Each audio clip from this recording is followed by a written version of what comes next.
última universidade. Dos 37 livros que escreveu, 15 são considerados best-sellers. Tem tradução em mais de 40 países e hoje ministra conferências e workshops no Brasil, Europa e vários países da América do Sul. Dr. Laí Ribeiro é o nosso entrevistado de hoje, a quem eu dou muito boa tarde. Seja muito bem-vindo, Dr. Laí. Obrigado, Baldão. Um prazer muito grande estar aqui com você e com os internautas. Desde quando eu comecei o programa, Dr. Laí, a gente sempre tinha a intenção de entrevistá-lo. Aliás, eu cumpri um mandato tampão ali de mestre de cerimônia na terceira Conferência Internacional de Saúde Quântica aqui no Parque Anhembi, e entre uma confusão de agenda, de pessoas chegando dos Estados Unidos, bagagem, problemas, etc., nas coxias ali, Dr. Laí Ribeiro, eu tive a oportunidade de conhecê-lo, e com bastante tempo, felizmente, onde pudemos conversar bastante. Eu, inclusive, fiz um curso de neurologia com o senhor ali, foi bastante interessante, o qual agradeço. Eu tenho uma nota aqui, mas para a gente ganhar tempo, eu não vou ler essa nota aqui, nós vamos direto à nossa entrevista para ganhar tempo e aproveitar do seu conhecimento e dessa entrevista. Vamos lá. É verdade que mudando-se a alimentação e a nutrição pode mudar a vida da pessoa de verdade, Dr. Laí? Em 2003 foi publicado o Genoma Humano. Esperava-se que o ser humano ia ter em torno de 140 mil genes. Qual não foi a surpresa quando se descobriu que nós temos apenas 23 mil genes funcionais. Só para fazer uma comparação, o arroz que você comeu no almoço, que você colocou no seu prato, tem de 35 mil a 54 mil, dependendo do tipo de arroz. Quer dizer que temos menos genes do que o grão de arroz? Bem menos. Então ficou bem claro que quem manda na biologia não é a genética, é a epigenética. Então a medicina tem duas fases, que eu chamo pré-genoma, que é antes de 2003, e pós-genoma, que é depois de 2003. Então o que nós praticamos hoje é a medicina pós-genoma. O que isso quer dizer? Quer dizer o seguinte, que quem manda na biologia não é a genética, é a epigenética. Como é que você interfere nos genes? Para falar se esse vai ser expresso ou aquele não? Através da sua alimentação. Então hoje não tem jeito de você fazer uma medicina bem feita sem você ser um especialista em nutrição. Entendeu? Hoje quem manda na saúde é a nutrição, porque vou dar um exemplo para você, bem simples, você que está nos assistindo aí. Uma senhora entra no consultório médico e diz assim: doutor, a minha mãe morreu de câncer de mama, a minha irmã mais velha morreu de câncer de mama, eu mandei examinar o meu sangue lá nos Estados Unidos, deu CRA12, eu tenho gene para o câncer de mama, eu vim aqui porque eu quero fazer uma mastectomia radical bilateral preventiva. O que o senhor acha disso? Aliás, tem gente, inclusive atrizes famosas aí, tirando, assim, retalhando inteira aí por conta disso. Eu vou dar a resposta agora. Eu diria para ela o seguinte: a única coisa que você precisa fazer é fazer uso de crucíferas. O que é crucífero, doutor? É repolho, é brócolis, é couve-flor, é nabo, é couve de Bruxelas, que tem uma substância chamada indol 3-carbinol, que não vai deixar a mulher ter câncer de mama. Então, ou você ingere 200 mg de indol 3-carbinol como suplemento diariamente, ou você faz uso de uma crucífera 2, 3 vezes por semana. Aí, por que isso? Por isso se chama epigenética. Apesar dessa mulher ter o gene para o câncer de mama, que na mãe dela matou e na irmã mais velha matou, esse gene pode ficar adormecido por resto da vida, não se expressar. O indol 3-carbinol não deixa esse gene se expressar da maneira maléfica. Ele funciona como o quê? Como uma capa química? Na realidade, chama-se metilação. Ele faz uma metilação. Metilação, o grupo metil é um grupo que silencia genes, geralmente oncogênicos, genes que vão causar câncer. Então, através da alimentação, você consegue fazer isso. Hipócrates, o pai da medicina moderna, 400 anos antes de Cristo, ele dizia que o seu alimento seja o seu remédio, que o seu remédio seja o seu alimento. Mas como na faculdade de medicina, nós médicos aprendemos muito pouco sobre nutrição, em geral o médico não sabe praticamente nada, é a última pessoa que você devia perguntar o que ingerir, porque a gente tem 6, 8 horas de aula de nutrição e 6 anos de medicina. Então, o que acontece? Como o médico não é treinado em curar desse jeito, ele tem que curar com remédios. Só que remédio não cura, remedia. Só isso. Ali- exatamente. E, aliás, essa é uma grande polêmica também, porque ainda nas faculdades de medicina, doutor, aí, pelo que eu sei, Não, vai né, continuar sendo. infelizmente, inclusive a farmacologia, a farmacocinética é muito pequena. Quer dizer, na verdade, teoricamente, eu entendo, não sei se é bem assim, eu gostaria de ouvir sua opinião, o médico deveria fazer um laudo ou fazer um diagnóstico e passar para o farmacêutico para fazer as formulações, inclusive, de algumas opções terapêuticas. Não Mas, seria mas isso? acontece que a faculdade de medicina foi controlada pela indústria farmacêutica. Então o médico ele só aprende a trabalhar com remédio. Deixa eu explicar isso bem claro para quem está assistindo. Uma patente farmacêutica dura 17 anos. Se eu descobrir uma molécula hoje e patenteá-la, eu tenho exclusividade nela por 17 anos, Baldan. 17 anos. Só que para eu conseguir patente, eu tenho que provar para o mundo que isso aqui não existe no universo. Ou seja, todo remédio é um ET. Você entendeu? Pois é. Se eu tenho que provar que não existe, que eu inventei, o meu corpo não sabe o que fazer com isso. Quando eu coloco um beta-bloqueador, uma estatina na boca, o meu corpo fala, que ET que é esse? O que é que eu faço com isso? O fígado já reage, que não Então, é na natural. mesma hora começa um processo de eliminação, com seus efeitos colaterais. Sim. Aí o efeito colateral vai arrebentar num órgão. Aí esse paciente vai no médico que cuida daquele órgão, que vai dar um remédio para aquele órgão, que vai arrebentar no outro órgão.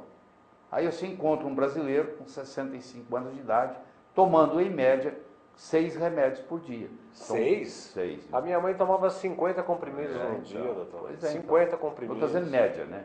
6 remédios diferentes. E aí está tudo envenenado. Pois tudo, é. Tudo intoxicado. A Adri e Lola já estão curtindo o nosso programa, a Denise Cote Pinto e Rosângela Daraia estão curtindo o nosso programa. Iago, se você conseguir a senha aqui, por favor, do Arthur, me passe aqui pelo papel para eu entrar no chat, porque eu ainda não consegui. As pessoas podem fazer perguntas aqui pelo Facebook, pela minha página, João Carlos Baldan. A Fátima Braz fala o seguinte: meu pai morreu ano passado de câncer de pâncreas. O que eu posso fazer para evitar isso? O que eu devo ingerir para evitar essa doença terrível? Pois é, se você tem a predisposição genética para o câncer de pâncreas, o câncer de pâncreas é um dos cânceres mais malignos que tem. Felizmente, hoje, existem abordagens onde eu conheço pacientes com 20 anos de diagnóstico que estão assintomáticos. Eu não vou dizer que eles estão curados, vou dizer que eles estão assintomáticos, não tem mais nada. Hoje existem combinações que eu não vou discutir aqui, porque não é o cenário aqui para isso, mas pode ser feito. Mas respondendo à sua pergunta, você tem que fazer uma alimentação que seja rica em nutrientes. Por exemplo, você toma uma Coca-Cola Light, não tem nada de nutriente. Você chupa uma bala, não tem nada de nutriente. O seu corpo vai gastar um esforço enorme e não vai ter nutriente nenhum. Quando você faz uso do que é chamado fast food, uma hora depois você está com fome de novo. Por quê? Porque não houve nutrição das células. Você tem que preocupar o seguinte: qual o alimento que tem grande, por exemplo, os vegetais, as frutas em geral, tem grandes concentrações de nutrientes. Então, se você fizer uma alimentação com alta concentração de nutrientes nos alimentos, você vai estar estimulando o seu sistema imune, que é o sistema que te protege, e todos nós temos mais de 100 células cancerígenas por dia. Por que não se manifesta? Porque vem o sistema imune e faz a supressão. É muito importante você fazer bastante uso de água, principalmente alcalina. É importante você ter, que é o melhor remédio que pode ter no mundo, é uma noite de sono reparadora. A pessoa, muito antes dela adoecer, ela começa a dormir mal. A pessoa que não dorme a noite toda, levanta 2, 3 vezes para urinar e que tem que ficar rolando na cama de madrugada, essa pessoa ela não tem um sono reparador, que tem apneia do sono, que ronca muito alto, porque o roncar desperta você. Você não percebe isso no dia seguinte, você não se lembra. Mas se eu fizer uma polissonografia sua, vocês têm chamado micro despertares. Então, se você cuida do seu sono, você cuida da sua hidratação, você procura não ingerir demasiada proteína animal. Eu não estou dizendo que você não possa comer um churrasco uma vez por semana. Você não pode comer bife todo dia. Não pode. Principalmente se você é do grupo A. Se você é do grupo o grupo O é carnívoro por natureza. O grupo A é grão, é vegetariano por natureza. Então, se um casal, marido e mulher, o marido é O, a mulher é A, e o marido gosta muito de carne, a mulher vai adoecer primeiro, porque ela vai ficar comendo carne todo dia, que para o marido não tem grandes problemas, porque ele tem condições de fazer isso, ele tem o açúcar que tem no grupo dele é fucose, e a mulher já é grupo A. Aliás, essa seria uma das perguntas. O que o senhor orienta em relação ao vegetarianismo? Já respondeu, né? Tem que ser o grupo A. Se eu pegar um grupo O, escuta bem, se eu pegar um grupo O e ele se tornar vegetariano completo, em 10 anos ele está doente. Ele não pode. Não pode. Agora, o grupo A não, pelo contrário. Se ele para de comer carne, a saúde dele só melhora. Entendeu? Só melhora. Tá certo. Você vê a importância da diferença. Uma pessoa que é do grupo A não pode dar sangue para o grupo O. Você vê que tem uma diferença grande, a ponto de morrer. Você fala, mas isso não é nada. Como não é nada? Você não põe, uma pessoa do grupo A não pode dar sangue para o grupo A. Uma pessoa do grupo A, se der sangue para o grupo O, a pessoa do grupo O morre. Então, os sangues são muito diferentes. Você nunca viu uma girafa comendo um pedaço de carne. Girafa é A. Você nunca viu um leão comendo alface. Leão é O. Então, os animais todos, eles têm grupos sanguíneos semelhantes aos nossos. E no caso do ronco, por exemplo, da apneia, como é que se trata isso? Tem vários. Uma coisa importante é a acupuntura, viu? Existem técnicas hoje de acupuntura para tratar ronco. É impressionante, eu já presenciei isso. A abordagem e a melhora é substancial.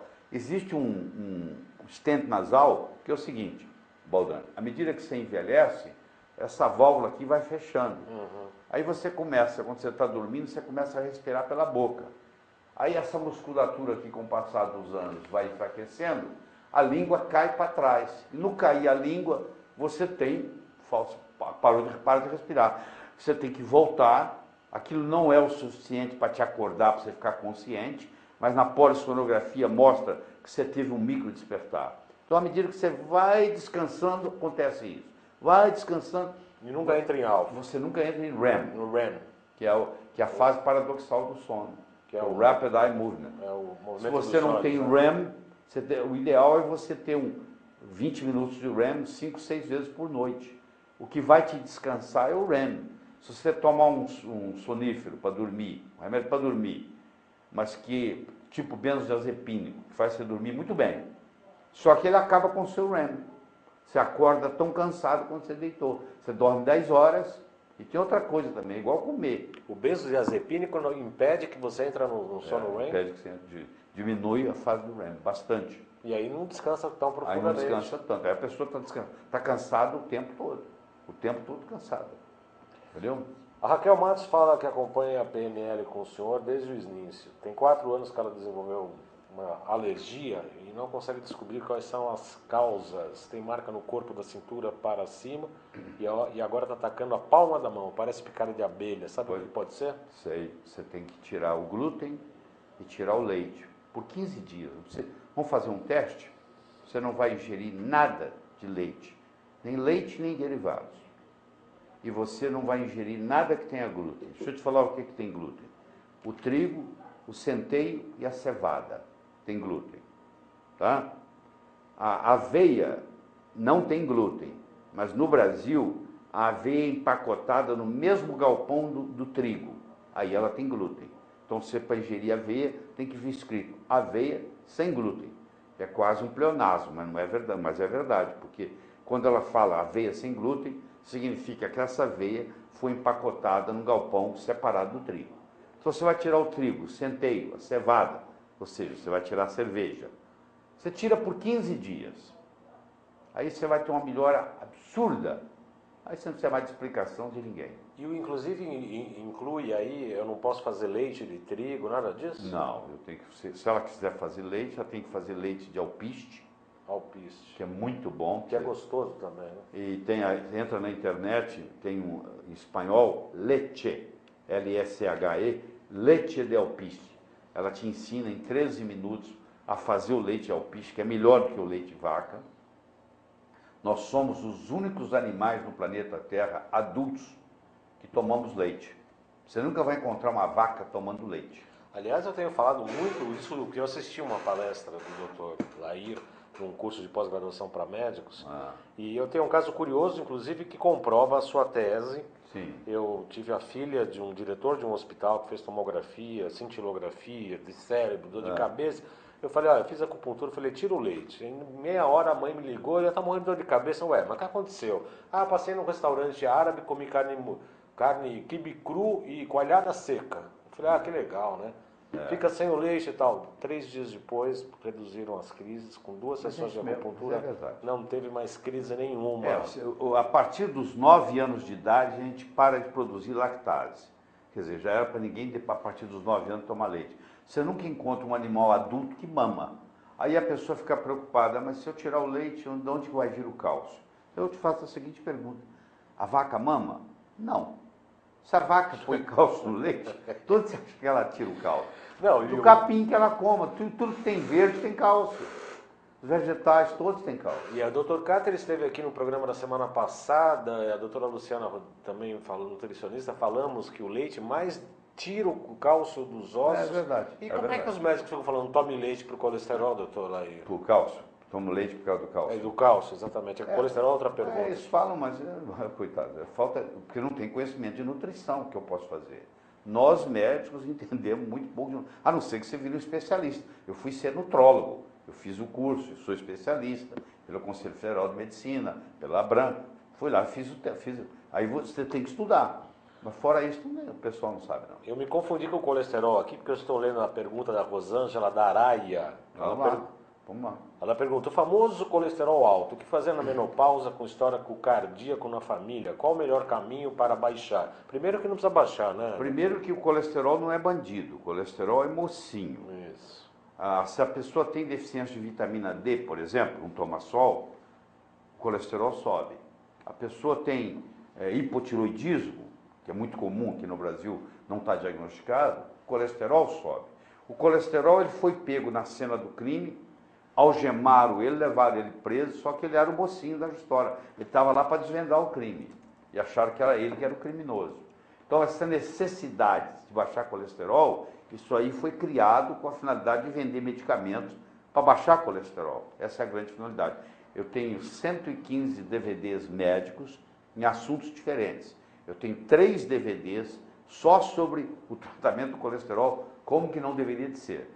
Agora, se você tem um colesterol elevado, onde tem os triglicéridos também elevados, aí você também não precisa tomar remédios. Você precisa tomar 1000 miligramas de vitamina B3, que tem 3 formas, ou ácido nicotínico, ou a nicotinamida, ou hexanicotinato inositol, que é a vitamina B3, B de bola, não é D3 não, B3, que baixa o triglicéridos, que é o mais importante. Triglicéridos elevados você tem que baixar. Colesterol elevado, depois de 65 anos, quanto mais elevado, mais você vai viver. Isso tem estudos e mais estudos mostrando na literatura. Só que ninguém fala sobre isso. Exatamente. Isso, aliás, do colesterol, aí já ouvi falar uma frase muito interessante, que é a mesma coisa que culpar o bombeiro por causa do incêndio, né? É mais ou menos isso. Mais ou menos isso. Angélica... Você imagina, você nunca viu uma cena de um bombeiro apagando um fogo. O bombeiro está lá com a chama que está pegando fogo e está jogando água. Quem não conhece o que é água, vai dizer, ó, ele está causando fogo lá. Não, ele não está causando fogo, ele está apagando fogo. Está apagando fogo. É mais ou menos isso. Angélica Rodrigues pergunta, gostaria que o Dr. Lair falasse da coenzima Q10, pois minha irmã toma civastatina. Pois é. Quando a sua irmã toma uma estatina, que é a civastatina. A estatina, quando ela vai baixar o colesterol, antes dela baixar o colesterol, ela baixa a coenzima Q10. E o coenzima Q10, você não tem energia sem coenzima Q10. O seu músculo não funciona bem, o seu coração não funciona bem, o seu cérebro não funciona bem. Depois de um certo tempo, quem está tomando estatina, tem dor muscular, chega a ter uma doença até chamada rabdomiólise, onde os músculos degeneram, a pessoa para até de andar. Já pego gente de cadeira de roda. Então, toda pessoa tomando estatina deveria sair do consultório médico também tomando coenzima Q10. Tá? Coenzima Q10 é chamada também de ubiquinol.